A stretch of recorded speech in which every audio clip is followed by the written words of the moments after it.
L'entreprise libérée, on en parle beaucoup, on en rêve aussi parfois.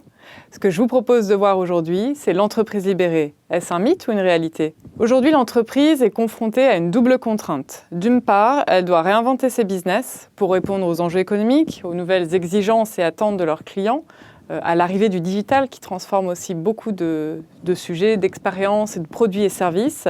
Et d'autre part, l'arrivée des nouvelles générations dans l'entreprise. Elle représente aujourd'hui 30% des collaborateurs salariés qui ont d'autres aspirations, d'autres motivations et je dirais même qui sont en désamour avec l'entreprise traditionnelle. Face à cette double contrainte, comment l'entreprise peut proposer de nouveaux modes d'organisation qui soient sur les valeurs de liberté, de fun, de kiff de ces nouvelles générations et surtout, comment peut-elle intégrer ces aspirations-là et ces nouvelles pratiques managériales ou ces nouvelles pratiques de collaboration au regard de leurs propres contraintes vis-à-vis de leurs clients ?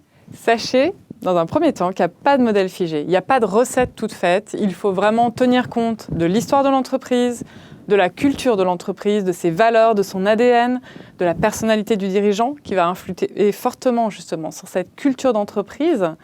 Et considérer aussi vos enjeux et la vision que vous portez pour développer votre business.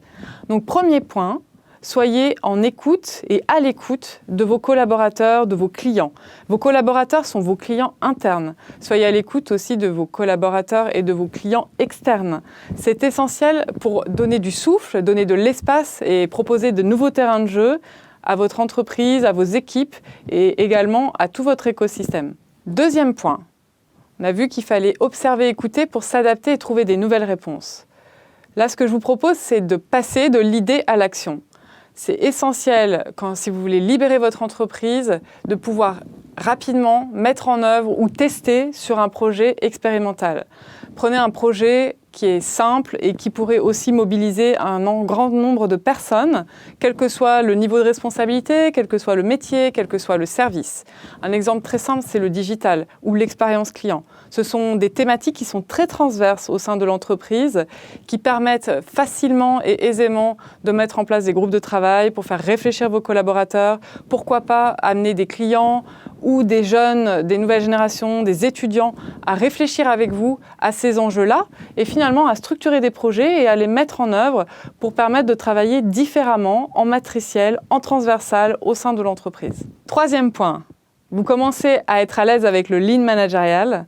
À présent, en tant que dirigeant, en tant qu'entrepreneur, il est important de changer de posture, de savoir lâcher par moment, de pouvoir accompagner vos équipes comme un coach, comme un mentor, et finalement de reconsidérer également votre façon de travailler avec eux, d'interagir avec eux, en faisant régulièrement du feedback positif, en communiquant régulièrement avec eux, et en les incitant à développer, à cultiver cet esprit d'initiative, cet esprit intrapreneurial qui va aussi servir votre projet, le projet d'entreprise, à développer ou réinventer votre business. Pour conclure, si vous rêvez de cette entreprise libérée, réveillez-vous et vivez-la.